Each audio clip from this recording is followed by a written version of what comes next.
Polemik Gubernur Papua memiliki harta tambang sehingga bisa berpelesir dan berjudi. Bukan alasan KPK untuk menghentikan dugaan korupsi Gubernur Papua. Menurut KPK, Lukas NMB harus membuktikan di pengadilan apakah dirinya benar atau tidak.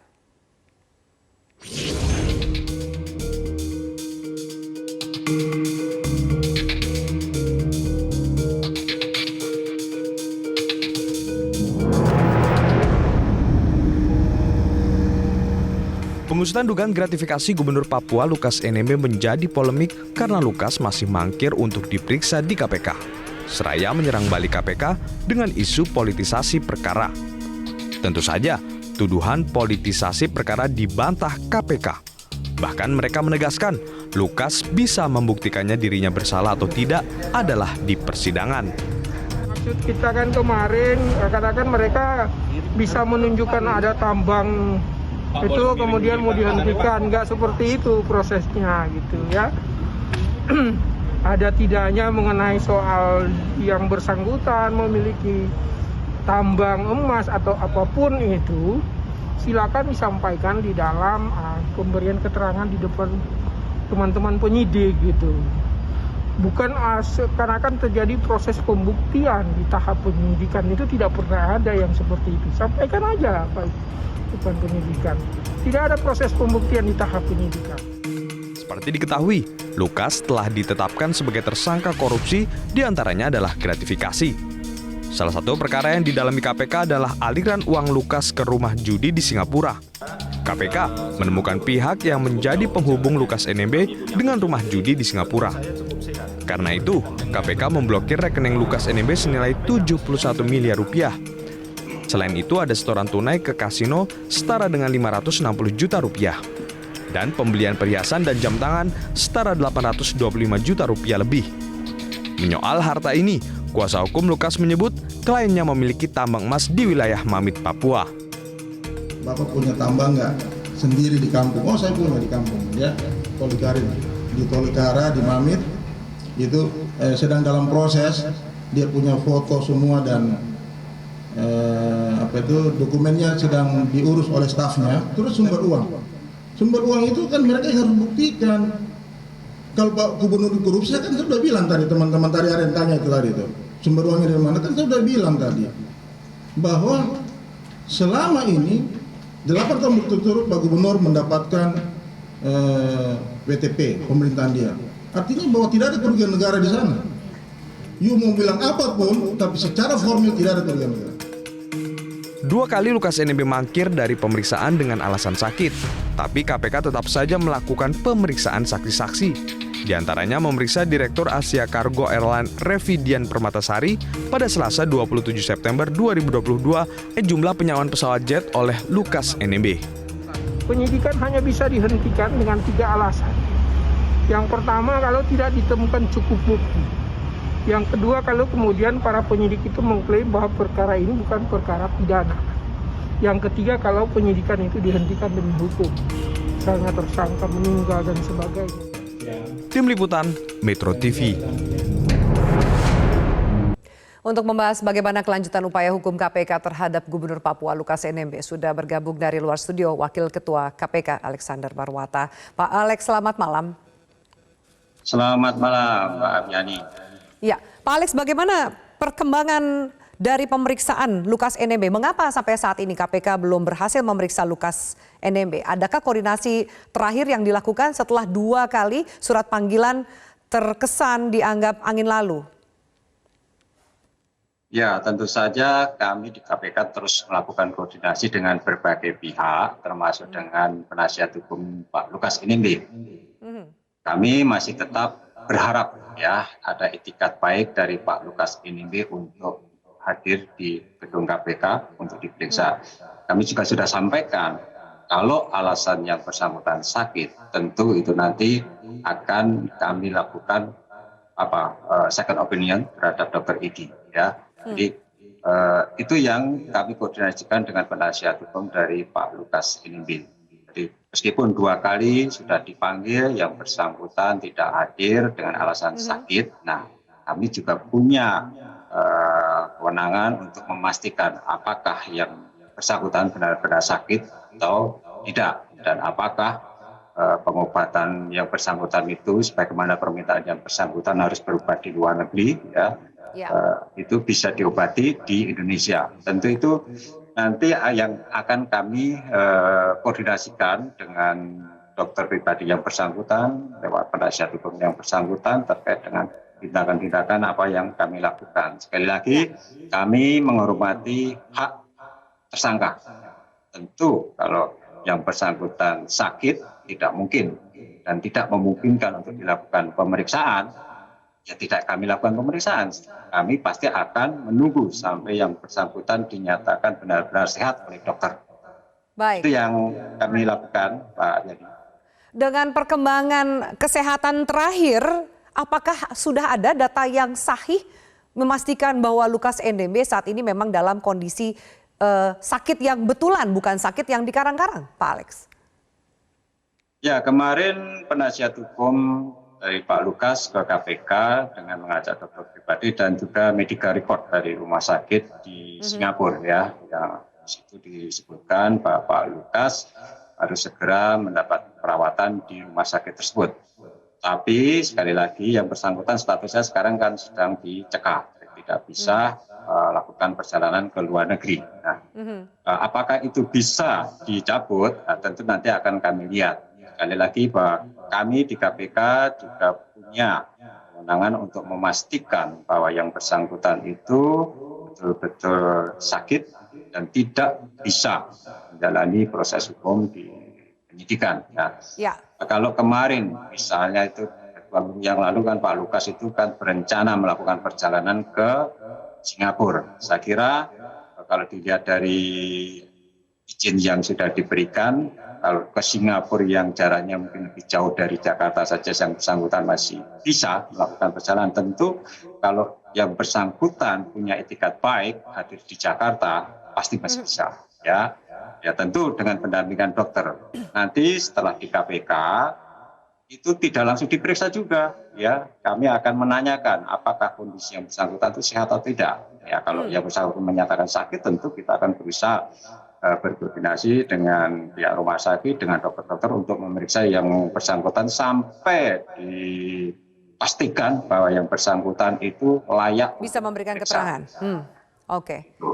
Ya kalau yang bersangkutan sakit dan harus dirawat di rumah sakit, tentu akan kami bantarkan, kan seperti itu. Ya. Kalau dokter Indonesia mengatakan, oh ini harus dirawat di luar negeri karena di Indonesia nggak ada dokter yang mampu mengobati yang bersangkutan, tentu akan kami fasilitasi juga, kan seperti itu, tentu dengan pengawalan. Baik, Pak Alex, apakah masih diperlukan pemanggilan ketiga karena sudah banyak pihak yang mendesak supaya kemudian hukum jangan kalah seperti itu.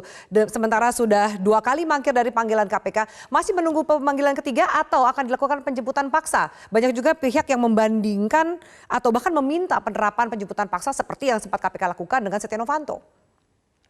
Ya, saya kira kita tidak ada prosedur untuk pemanggilan yang ketiga, ya.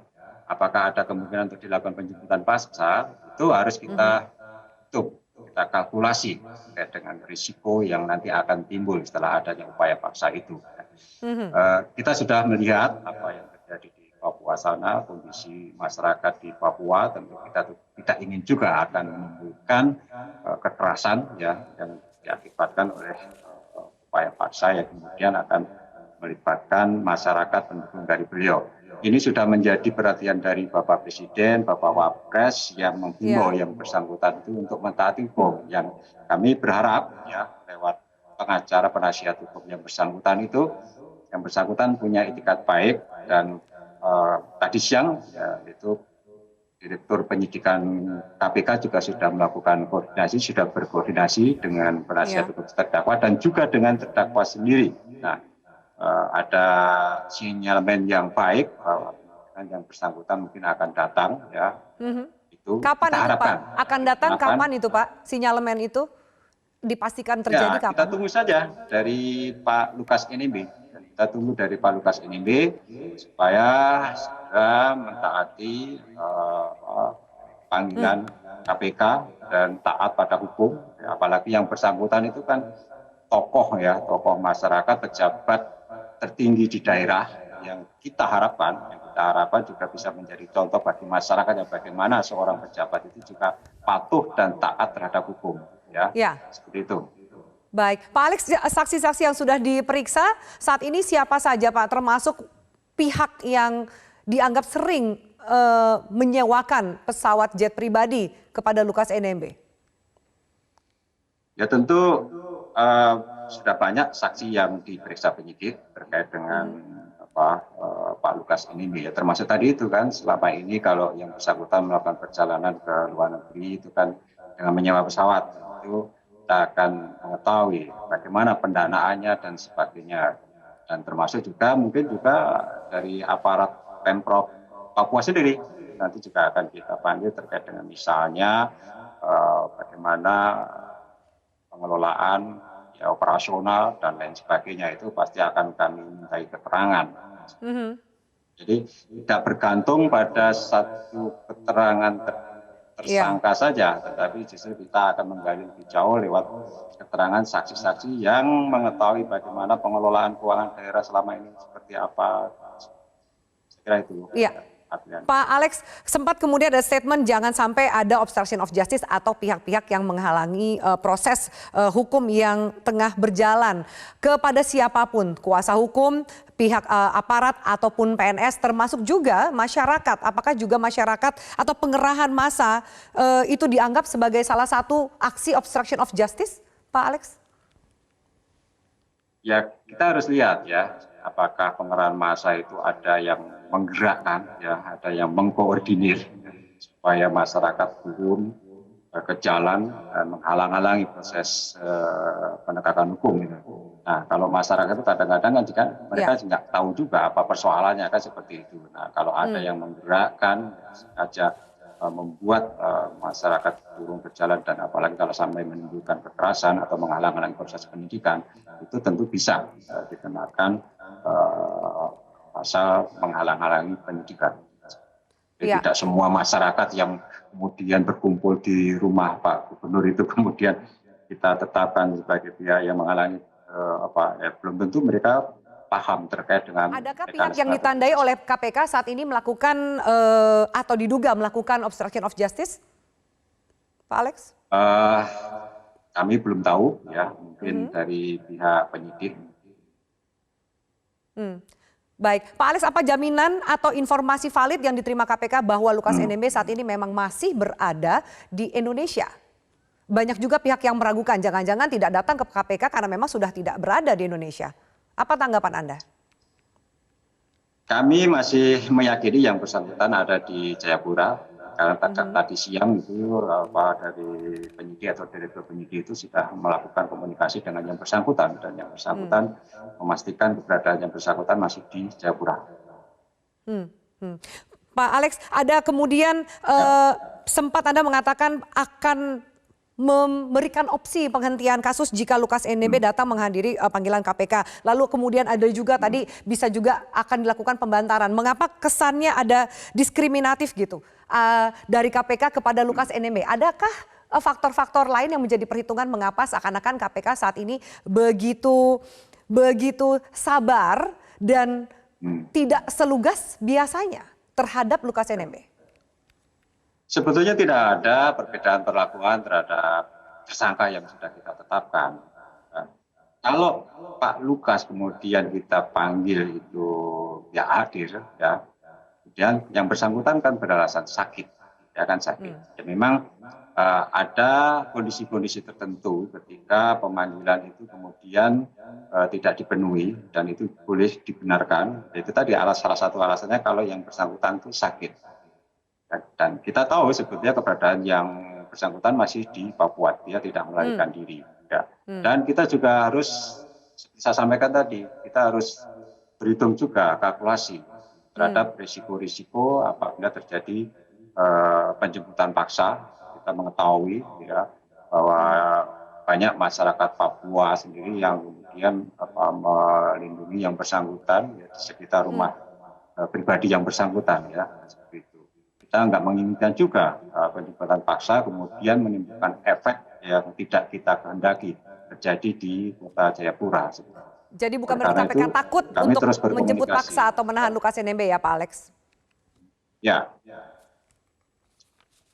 Tidak takut untuk menahan Lukas NMB. loh, kenapa mereka takut? Kita nggak pernah takut ya. Kita sudah berkoordinasi dengan berbagai pihak. Baik.